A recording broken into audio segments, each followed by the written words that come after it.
On a summer's day in 1690, a Sussex merchant called Samuel Jeake looked out towards the Channel from his home here in Rye. What he saw filled him with dread. English warships fleeing pell-mell across the horizon. The country had been at war with France for 2 years, and people in this town knew that just a few days before, the Royal Navy had been badly defeated 25 miles up the coast off Beachy Head. So the sight of those English ships on the run could mean just one thing: the French were coming.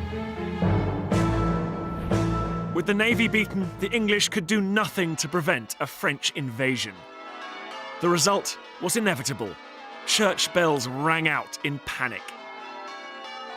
Jeake wrote about what happened next in his diary.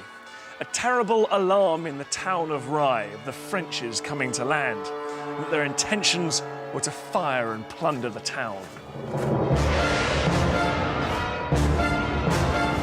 In desperation, people seized hold of their valuables and attempted to flee the town. This gate was the only way in and out of Rye, and soon this narrow street was clogged with people clinging to their possessions. Their panic increased by the terrible sight that was now smouldering down on the beach below the town.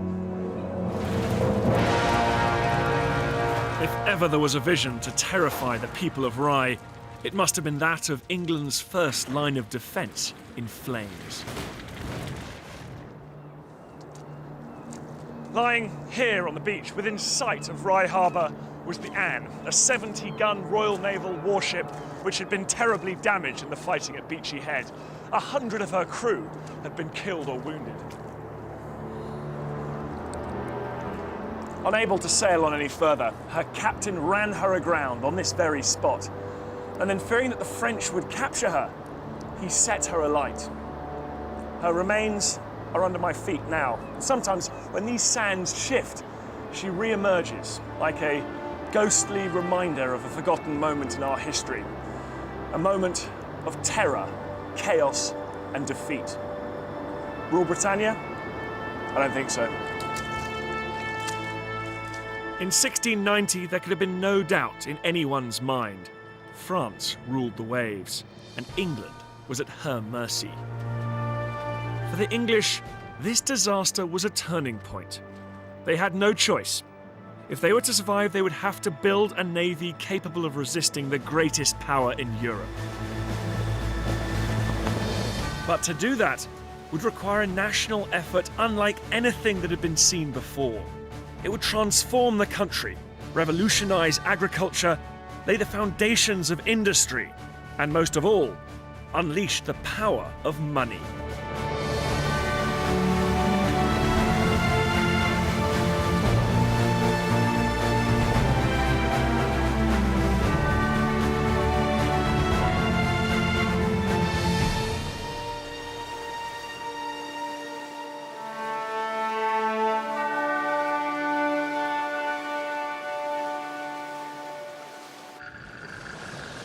Crossing 185, sir. 15 starboard on midships. The Battle of Beachy Head in 1690 still ranks as one of the Royal Navy's most humiliating defeats. But then, in 1693, came an even more terrible loss. England was a nation of traders, utterly dependent on the wealth generated by her huge merchant fleet. A fleet which, unless it was properly protected, was terribly vulnerable to enemy attack. On the 30th of May 1693, 400 merchant ships gathered in a huge fleet and set out from England to the town of Smyrna in the eastern Mediterranean. This giant trade flotilla was described as the richest that ever went for Turkey. On board was a year's worth of trade: wool, tin, spices and silver, the lifeblood of the economy, which had been accumulating in port for fear of being captured or destroyed at sea. The convoy was such a vital national interest that it was given an escort of 102 warships. The convoy moved down the Channel and out into the Atlantic. But this route took them past Brest, home of the French Navy, which is where the accompanying English admirals were expecting trouble. So as they passed without incident and entered the Bay of Biscay, the English escort ships turned round and headed home, thinking the convoy would be safe. This was a disastrous decision. The French had found out about the convoy and the time of its departure, and they were preparing ships further down here to intercept it.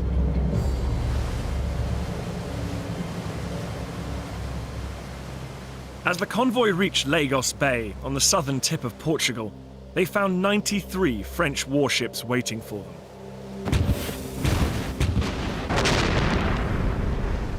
Almost 100 merchant vessels carrying a year's worth of trade were captured or destroyed.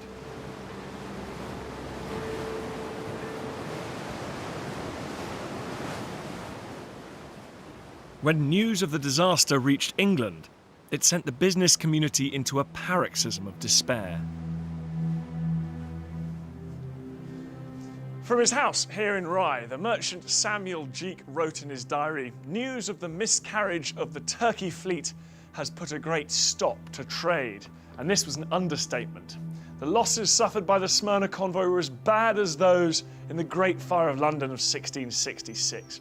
And there followed a wave of bankruptcies among insurers and merchants. The secretary to King William III said that he had never seen His Majesty so sensibly affected with any accident as this. This commercial disaster, coming just 3 years after one of the Navy's worst military disasters, served as a brutal reminder. For England, a powerful navy was not a luxury, it was a central pillar of state. Without it, the country was doomed. William desperately needed more ships, and to build them, money. But the treasury was empty. Then in 1694, a completely new kind of financial institution was created in London, one offering a unique investment opportunity. Anyone willing to put in at least £25 would receive a guaranteed return of 8%.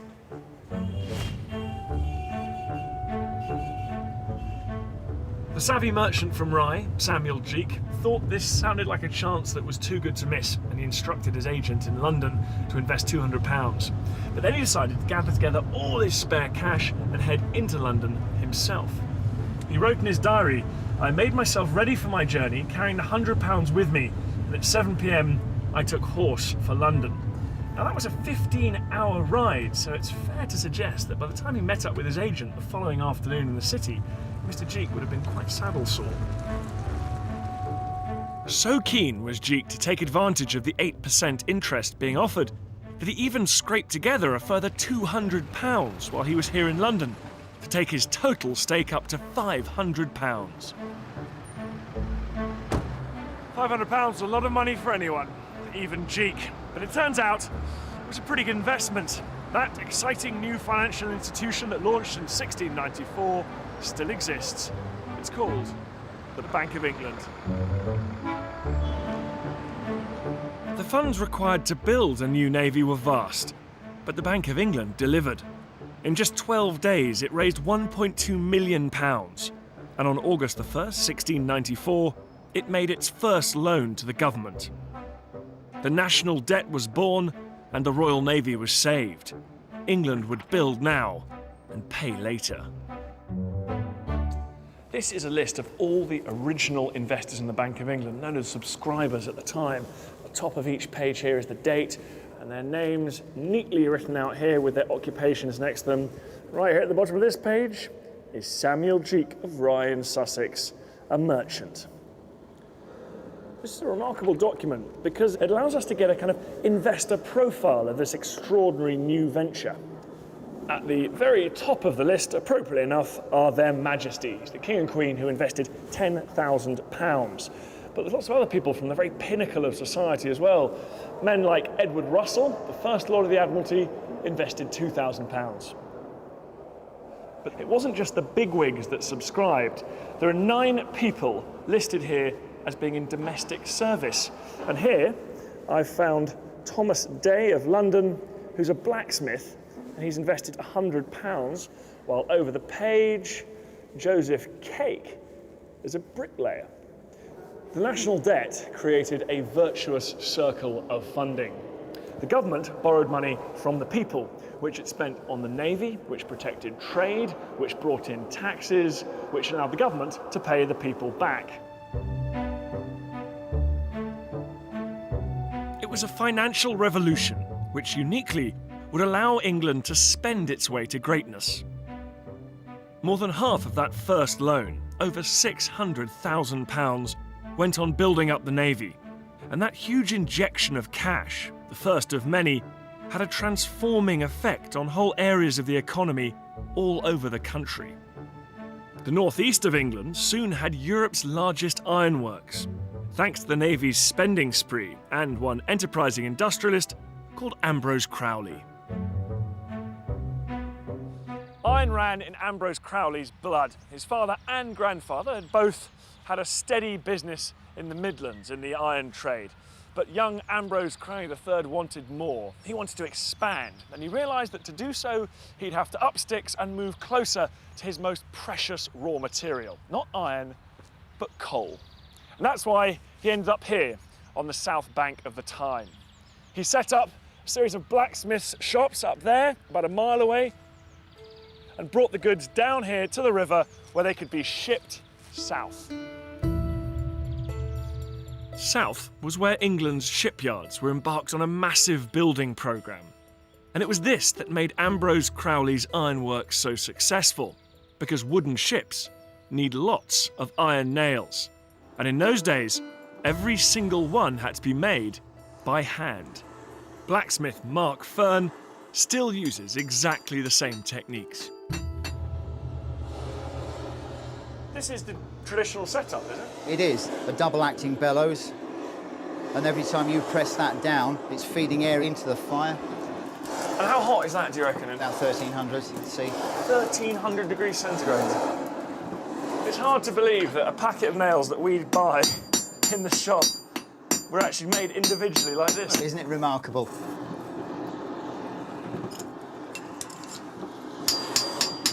Right, so here we go.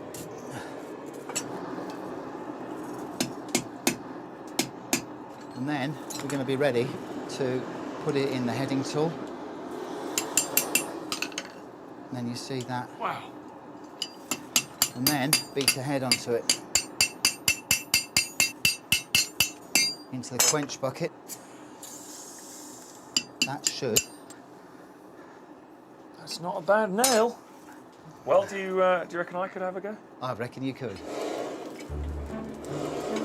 There you go, piece of iron, Dan. Okay. Piece of iron. Yes, okay. Get ready for one nail. Yes, indeed. So right. First of all, I'll give it some of this. Okay, how about that? That's looking good. By 1700, the industrialist Ambrose Crowley was providing 40% of all the Navy's iron orders. He created a factory system with hundreds of workshops like this one and built iron mills and steel furnaces alongside. It turned what had been a cottage industry into mass production. Into the heading tool. Right-ho. After the financial revolution, here were the first shoots of the Industrial Revolution, and driving it all was the Navy. In only a decade, English dockyards built over 150 new naval ships. But since England was at war, many of those ships were, of course, destroyed or captured by the enemy. Nevertheless, by the end of the decade, the English Navy numbered 176 warships. And each of them contained over 5 tons of iron nails. My first nail. And you should be able to knock that out. Look at that. In fact, it's just sliding out. Hey! How good is that? Look at that. Congratulations, your first nail. That's fantastic. I can imagine that going through a piece of planking onto the hull of a ship.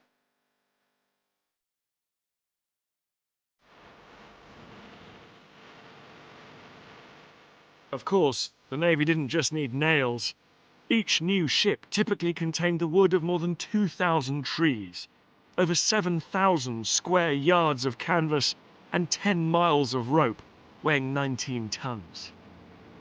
The sailing ship was the most complex man-made machine on Earth, a glorious piece of wooden architecture driven entirely by the wind. But it relied most of all on manpower. In 10 years, the number of men serving in the Royal Navy quadrupled to over 44,000. That's more people than lived in any city outside London. And feeding them all transformed England's agriculture. The Navy was the single largest consumer of produce in the country, and it awarded huge contracts to a handful of suppliers who bought up vast quantities of food from small farmers all over the country. Agricultural output went up by a third, but because this was a competitive market, prices stayed low. Once again, the Navy's insatiable demand was driving the economy forward. It had become the engine of English commerce, a national enterprise.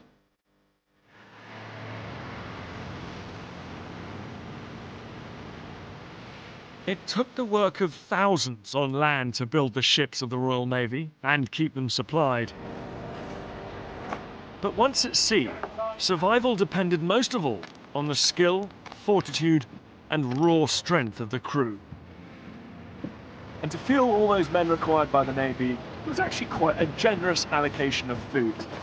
The central part of the diet was, of course, meat, salted so that it survived for long ocean voyages. This is the weekly ration: 6 pounds of meat, 4 pounds of beef, 2 pounds of pork. Now the beef was typically eaten in some kind of stew with suet, apparently.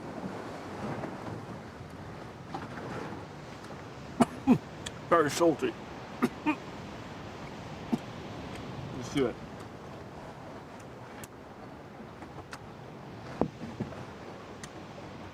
If you think salty boot leather, that's about right.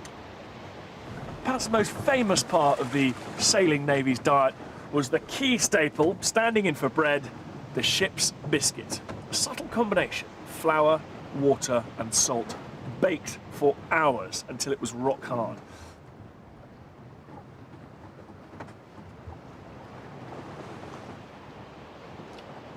It's like a particularly disgusting and tasteless version of rye bread. An added complication was that this became a home of little weevils, almost like tiny worms that used to live in them and feed off them. Now, some people liked to bang them until the weevils fell out and you could get rid of them. Others used to go to a dark corner, simply eat the biscuit, weevils and all. What this diet does show is that the Navy's high command understood just how much physical effort was required to sail a ship effectively.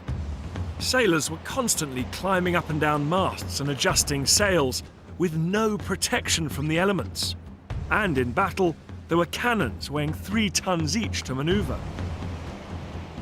Little wonder then that the Navy's rations provided sailors with 5,000 calories a day. That's twice the recommended intake for an active man today. Always feels a little bit precarious up here. It takes a special kind of head for heights to spend your time as a topman up in the mastheads. And from up here, of course, you also get a much better view. So they're the ones with the sharpest eyesight. They could spot enemy sails when they saw them on the horizon. The one bad thing about being up here, though, is that the movement on deck is magnified quite a lot. Up here, we go through quite a big angle when you rock around.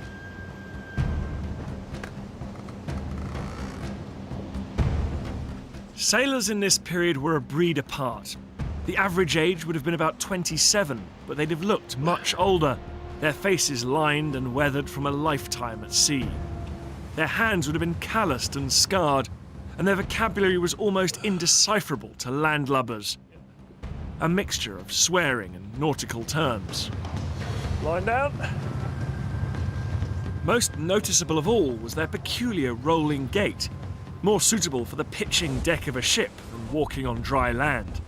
And all of this made them very recognisable to the naval press gangs who patrolled the ports, looking for experienced recruits. That was quite tiring, and the amazing part about that process is that every time the wind changes in strength, you've got to go back up there and alter the sails.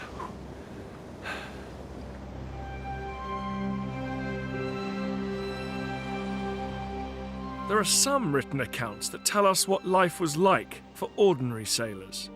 One of the most remarkable is by Edward Barlow. He first went to sea at the age of 13. He came ashore for the last time in 1703 at the age of 61, a total of 48 years at sea, which was an amazing feat of survival.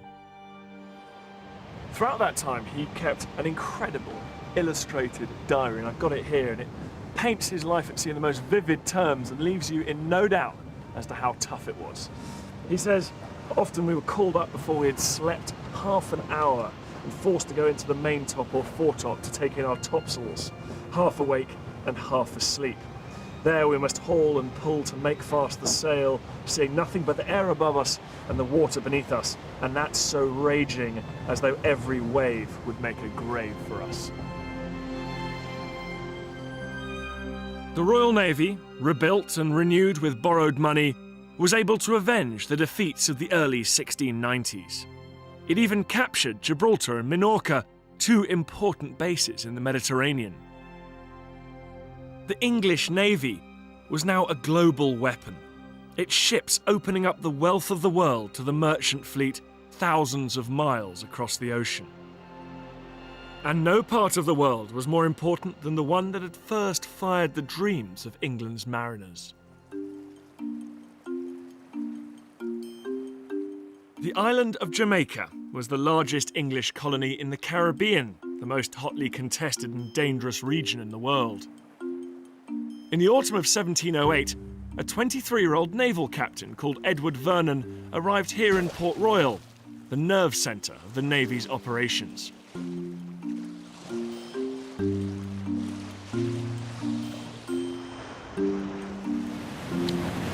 Vernon's father was an MP and he disapproved of his son's career choice. But such was the draw of the sea on the minds of young men in that period that Edward had always had his heart set on joining the Royal Navy. He was just the kind of aggressive, bold commander that would thrive in an environment like this, where courage and initiative were key requirements. Vernon served in the Caribbean for 4 years, during which time the country was at war with France and Spain. It was the job of men like him to defend the merchant fleet on which England's prosperity depended. The Caribbean was the centre of world trade because of what was grown here. So this is raw sugarcane juice made from pressing the sugarcane. I'm going to have a bit of a taste. Right, that's disgusting. That just tastes of mud, grass and sugar, which is not wholly surprising because that's basically what it is. But of course, when this is boiled down and crystallised, you get sugar imported into Europe in vast quantities to liven up the rather dull European diet, added to things like pastries, but also other imports like tea and coffee. Over here we have another drink made from sugarcane, and that, of course, is rum. Much more recognisable, becomes synonymous with the Navy in this period. Favoured drink of sailors.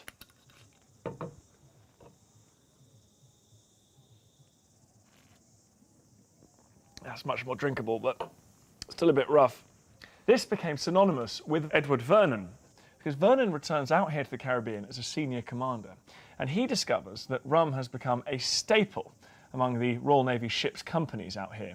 They drink half a pint per man per day, so they're in danger of getting quite drunk and falling out of the masts and rigging when they go aloft. So he insists that the rum ration is mixed with water. Now, because his nickname is Old Grogham, thanks to a coat he used to wear made out of a material called grogham, this new mixture of rum and water that's introduced on his watch is known as grog.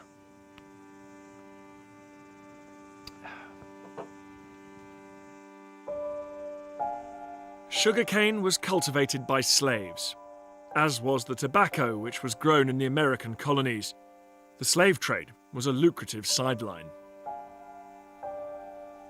But the English did not have a monopoly on all these commodities. The Caribbean was a pressure cooker of competing nations, all jostling over a few small islands. The Dutch, the French, and the Spanish were all here, each of them greedily protecting their own interests, but also looking for opportunities to conquer new territories. And then there were the pirates. It's not hard to see what attracted those men to the Caribbean, and it was the job of officers like Edward Vernon to hunt them down and provide a violent deterrent. Many of those pirates were, of course, state-sponsored, known as privateers, because they carried licenses issued to them by the French and Spanish governments to prey on British shipping. Not that the British government was above using the profit motive either. In 1708, the year that Vernon arrived out here in the Caribbean, Parliament passed the Prize Act. This gave the captain, officers and ship's company of any Royal Navy ship a portion of the value of any enemy vessel they captured. At a time when a Royal Navy captain typically earned about £20 a month, and an ordinary seaman less than £1 a month, these prizes represented a significant salary bonus. While he was out here, Vernon took full advantage. He captured several prizes. One was a Spanish ship laden with tobacco, another was French with 400 slaves on board. He brought them back in here to Port Royal to have them valued, and then, as captain, he was entitled to a quarter share. It was the most brutal form of incentive. Patriotism was now bolstered by prize money. Vernon embodied the naval revolution, rich, confident, and supremely professional. He was the product of a navy and a country that had come a long way since those dark early years of King William's reign in the 1690s.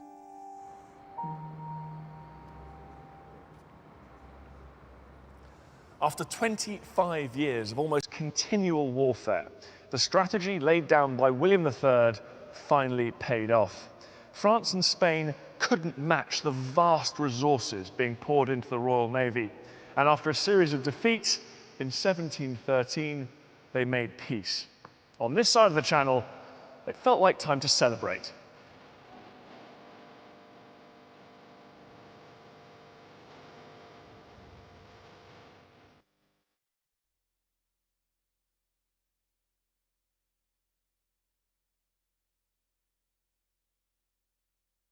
This is the painted hall of the old Royal Naval Hospital in Greenwich.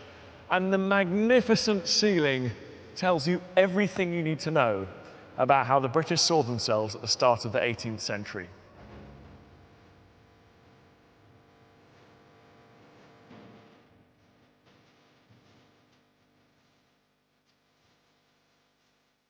And I use the word British deliberately because after 1707, England and Scotland were joined together by Act of Union to form the Kingdom of Great Britain. And this is the image of that new nation, rich, confident, and filled with a sense of destiny. A central character is William, sitting in all his majesty, bringing peace and harmony to Europe.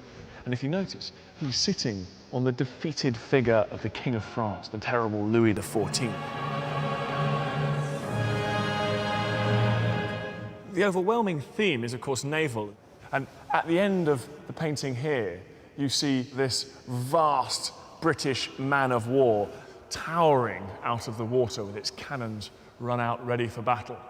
The decks of the ship are crowded with the spoils of victory, stuff, booty stolen off the French and Spanish.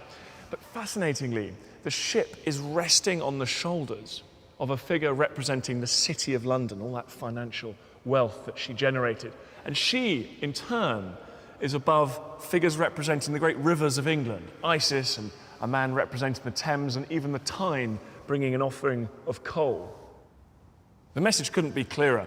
This vast, awesome military machine is totally dependent on the wealth created by the City of London.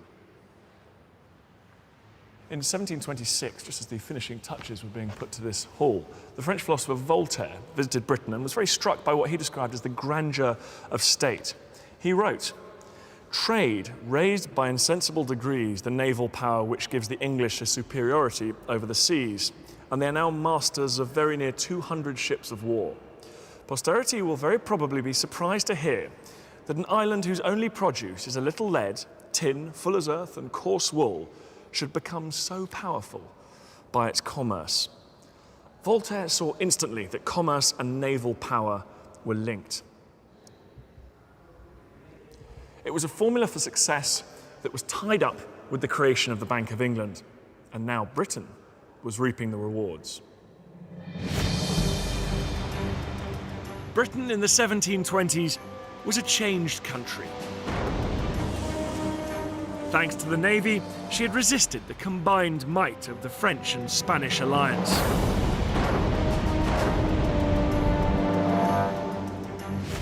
But the coming of peace brought an end to 25 years of naval expansion. With no enemies to engage at sea, a generation of aggressive naval commanders took their fight to Westminster, where they argued the British ship of state should stick to its natural course: war. In 1722, the country held a general election, and former Commodore Edward Vernon became MP for Penryn in Cornwall. Vernon was a fiery patriot, and what really got him going was the Caribbean. During his 21 years in the Royal Navy, he'd served out there twice, the second time as Commander-in-Chief of His Majesty's ships in Jamaica.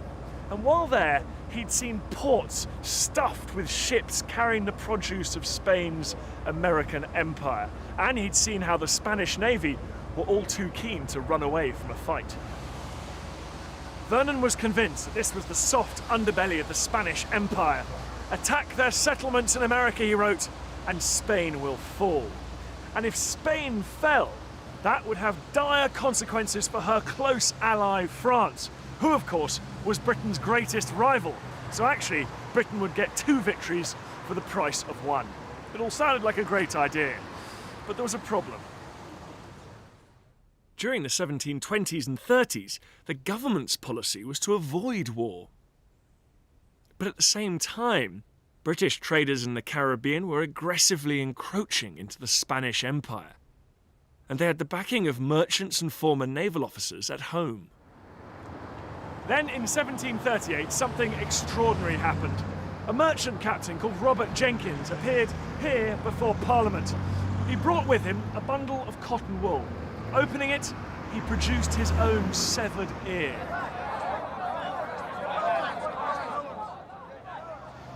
The story that Jenkins told Parliament that day was political dynamite.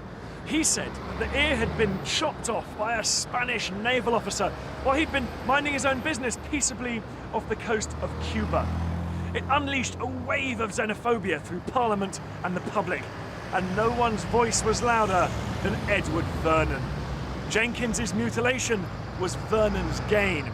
He strode into the Admiralty and demanded to be given command in the Caribbean, and Vernon got his wish.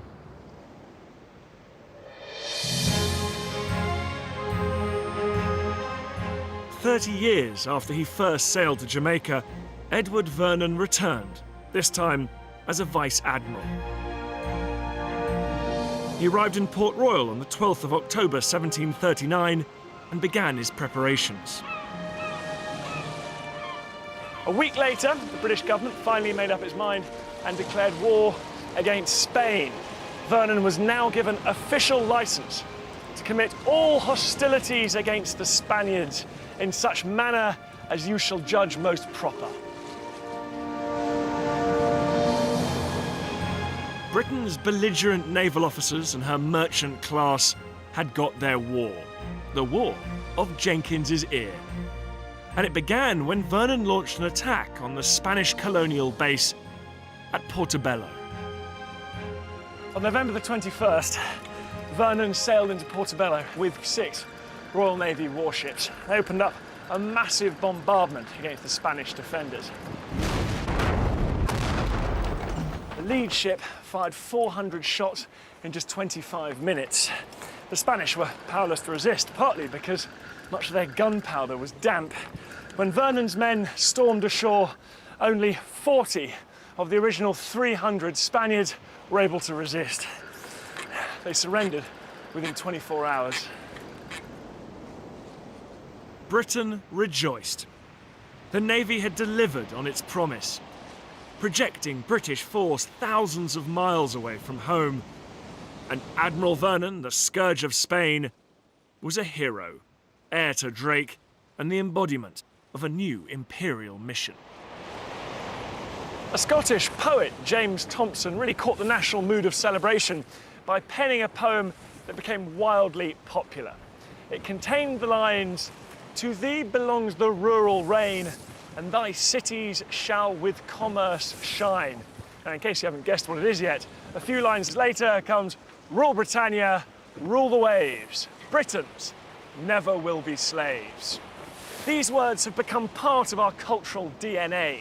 Liberty, commerce and mastery of the seas all rolled inextricably together. It was a defining moment in the creation of Britishness.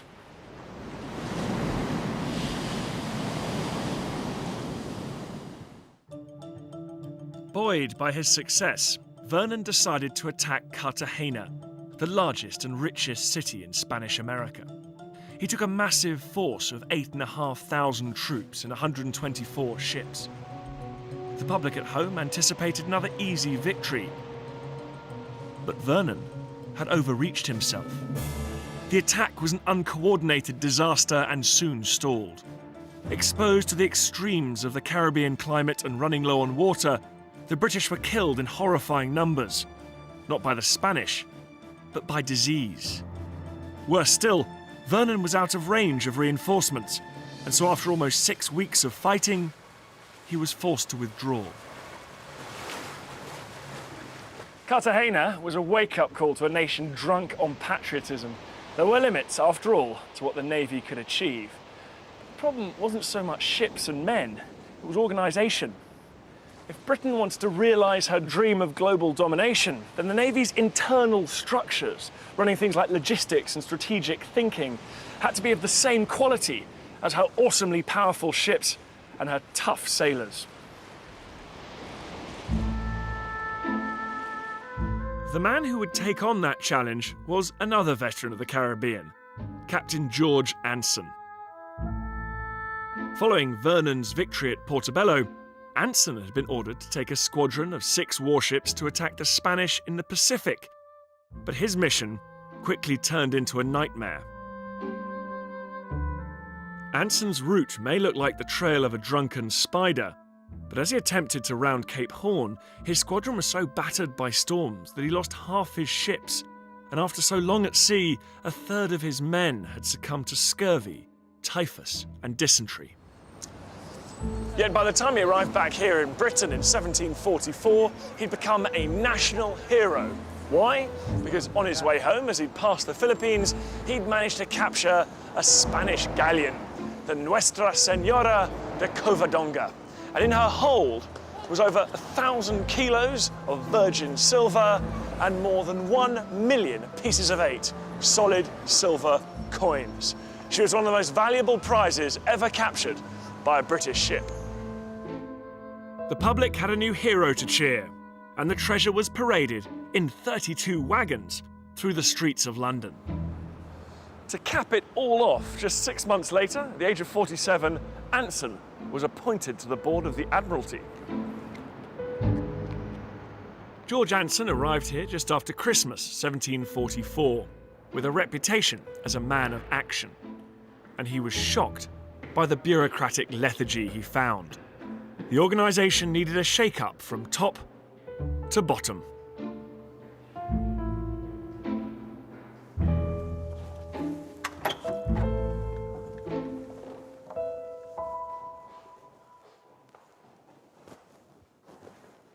So this is it, the Admiralty boardroom, the beating heart of Anson's navy. I'll tell you what, it feels like a long way from the pitching quarterdeck of a man-of-war going around Cape Horn. But in a way, of course, Anson's experiences on that epic circumnavigation had prepared him well for one of these seats at this table. On that voyage, he hadn't just been the commander of a naval squadron. He'd had to become a shipwright, a teacher, a judge, even a diplomat. And of course, he'd seen the terrible effects of diseases like scurvy at first hand. Anson was the most experienced sailor in the Navy. He was the perfect man to lead a complete overhaul of the service. Incredible as it may sound, at the time, the Navy had no formal system of rank. It didn't even have a uniform. Anson introduced both. This is him in full dress. He also made the Navy more of a meritocracy. Officers were to be promoted on the basis of ability instead of time served. Anson literally rewrote the rulebook of the Royal Navy, the so-called Articles of War. This was partly in response to a manpower shortage. Increasing numbers of inexperienced men were being recruited as sailors. But he also wanted to stiffen the resolve of his officer corps. From now on, the penalty for negligence, disaffection, or cowardice would be death. Iron discipline and organisation would be the keys to success in Anson's navy. Anson was not prepared to rely on the natural talent of a few good men. He wanted to ensure that the correct mindset and skills were perpetuated throughout the navy. He was institutionalising the qualities needed to guarantee victory, and he was doing it with a clear enemy in mind. Over the previous 3 decades, France had been rebuilding her navy and massively expanding her trade and her empire in places like North America and India. By the middle of the century, the two great rivals, Britain and France, were evenly matched. Their relationship was a powder keg of competing interests.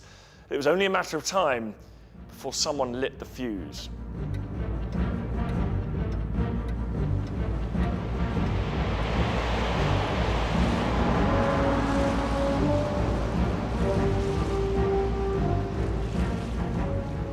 On the 8th of June, 1755, a French squadron was heading for Canada when, through the murk of a North Atlantic morning, they caught sight of Royal Naval ships.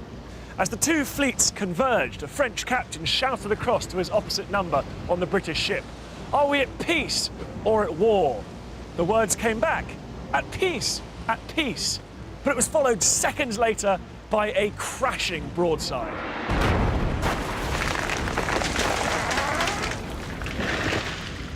The British Admiral, Edward Boscawen, had loaded all his cannon with 2 cannonballs, and the French ships were pulverised.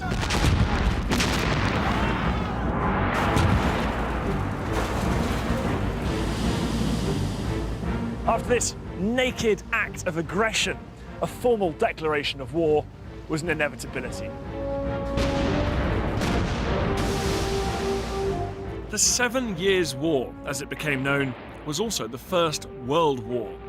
Wherever British or French flags flew, from North America to the Caribbean, West Africa to India, the two sides launched themselves at each other. But perhaps surprisingly, the first real test for the Navy came in defending their own base in the Mediterranean. In the spring of 1756, Admiral John Byng set sail from England. He was to take a squadron of 13 warships to protect the island of Minorca. But by the time he arrived, he found the French had already landed and had the British garrison under siege from land and sea. Despite enjoying a small advantage in terms of the number of ships, Byng decided not to risk a full-scale battle and retreated to Gibraltar. This meant the French captured Minorca. Back in Britain, the news of the loss of such an important naval base in the Mediterranean was greeted with outrage. Byng was ordered back to England to meet his fate. He was court-martialed, according to the new Articles of War, and found guilty of failing to do his utmost to take or destroy the enemy's ships. The sentence was death. On the 14th of March, 1757, Admiral John Byng was executed on the quarterdeck of his own ship. He'd been allowed to direct his own firing squad. When he was ready for them to fire, he dropped a handkerchief. Once again, the great French philosopher Voltaire put it most succinctly. "In this country," he wrote, "it is wise to kill an admiral from time to time to encourage the others." Well, it worked. From then on, Royal Naval officers were aggressive to a fault. Relentless aggression became a hallmark of the Royal Navy, a psychological weapon just as important as the quality of its ships and guns. But victory in this war would require more than just aggression. The Navy needed a strategy.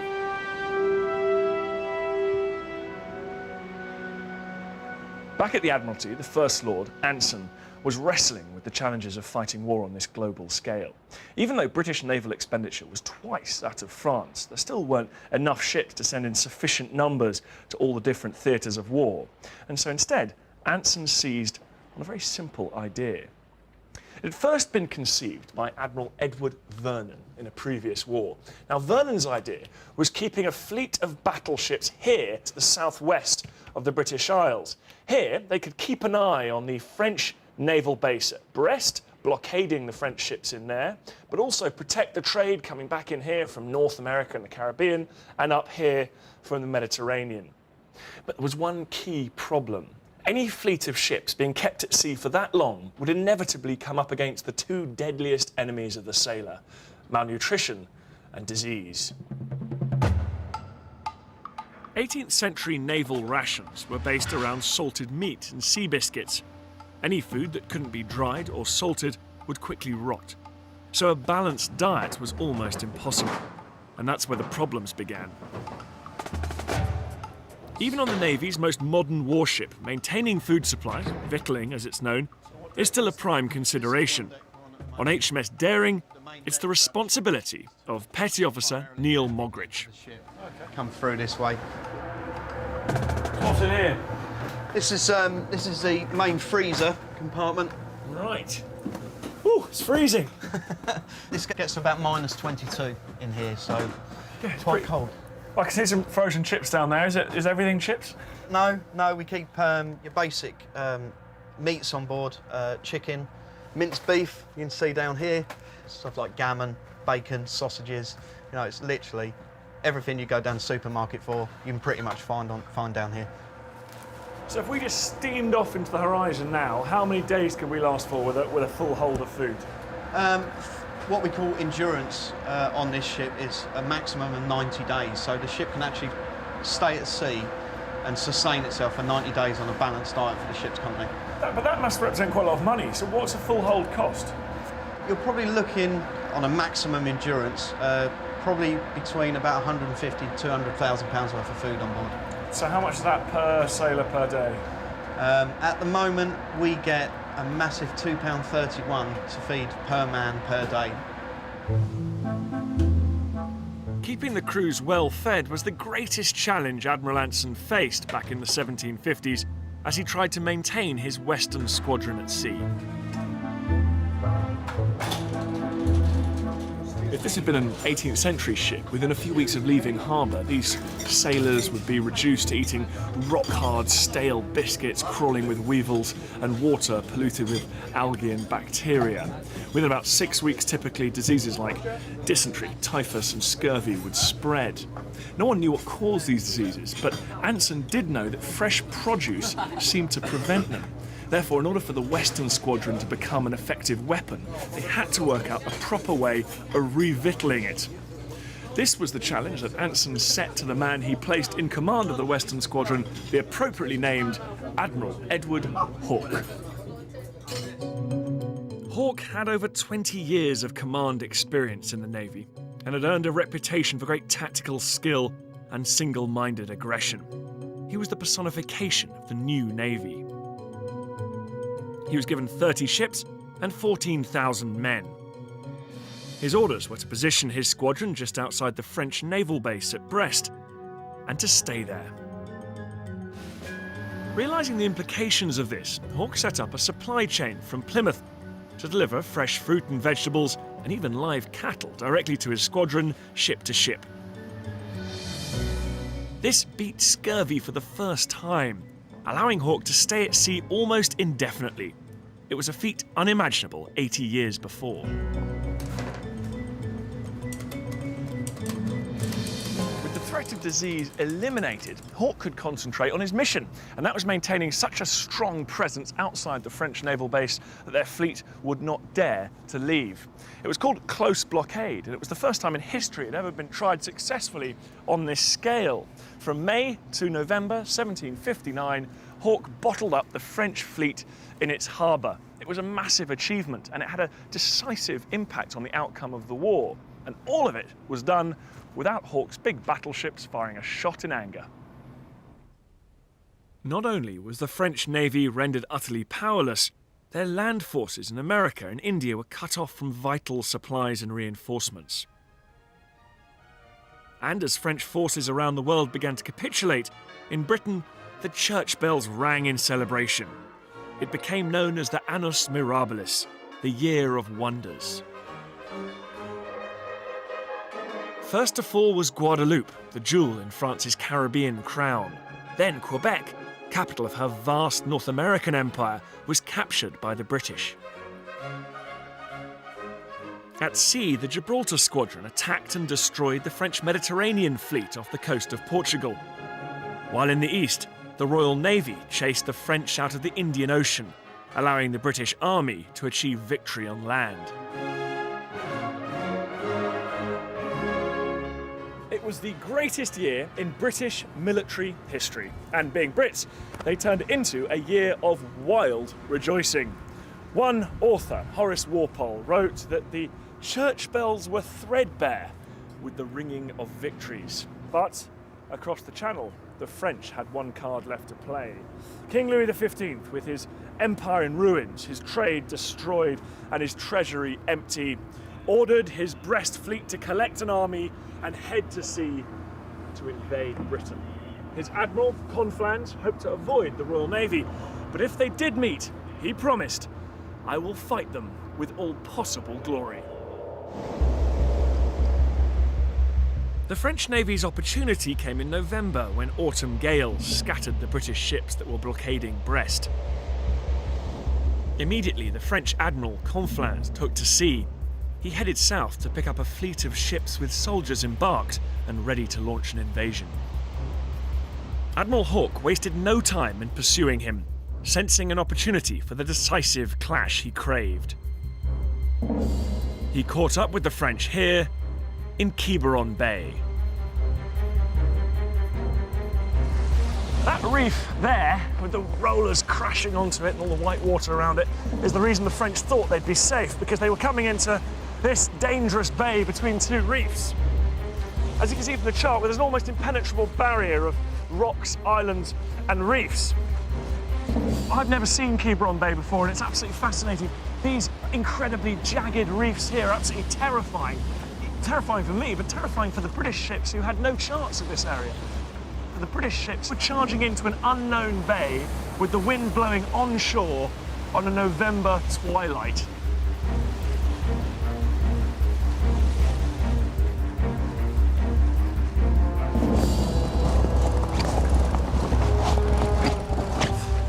I've only got about half my sails up today because it's so windy. And if you put any more up, it risks kind of ripping fittings out the deck and actually doing huge damage to the ship. Only that incredible aggression of the kind that had been bred in the Royal Navy over the past decades and reinforced by the execution of Byng, only that incredible aggression would have driven those men in here. And on that November night, there was a full gale blowing from that direction.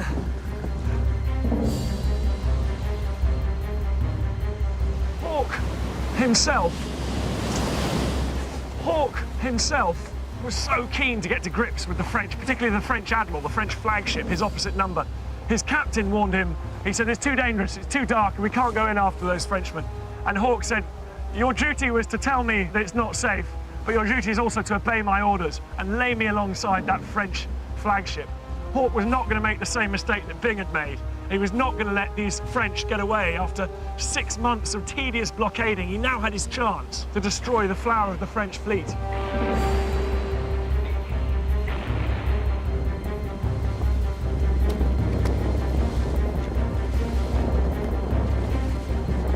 He came alongside and he waited so close that his men could reach out and touch the French ship with their hands. And he fired a giant broadside into them. Tons of lead pounding into a French ship at point-blank range. The wood shattered, sending splinters a yard long, cartwheeling through the air, scything people down. And soon this sea was covered in wreckage, masts, survivors clinging to the masts, dead bodies, a scene of total anarchy.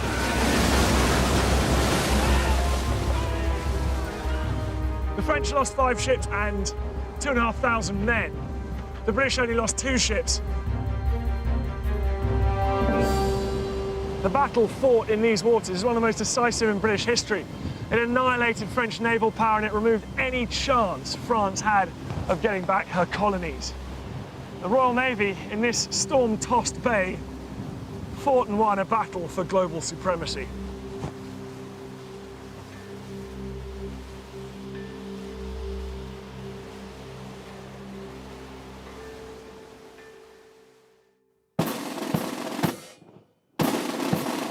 The story of Britain's transformation inside 80 years is a remarkable one. In 1690, England had been the sick man of Europe, broke and completely at the mercy of the French Navy. But now in 1759, the situation was completely reversed. Now, for the first time in history, one nation dominated the world's oceans. Britannia really did rule the waves.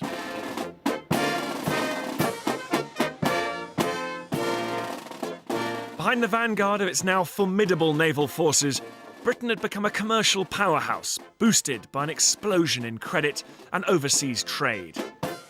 Oh, General salute! Present! Up! At the same time, mastery of the sea had helped secure the first footholds of empire around the globe.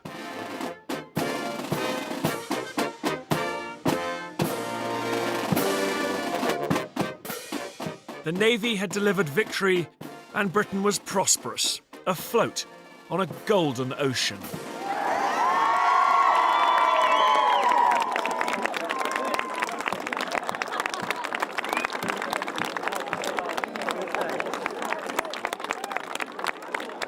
But away from all the celebrations, something else was going on, unnoticed by most. In 1690, England had been part of an alliance of smaller nations. Together, they had resisted the continental ambitions of the French King Louis XIV, and they'd survived. But by 1759, what the British couldn't understand was that the rest of Europe now regarded them as great a threat to liberty as Louis had been 80 years before. Britannia was triumphant, but alone. Next time, how the Navy forged an empire that became the envy of the age, fueling a ferocious conflict with her old enemy, France, and transforming one British commander into a national icon.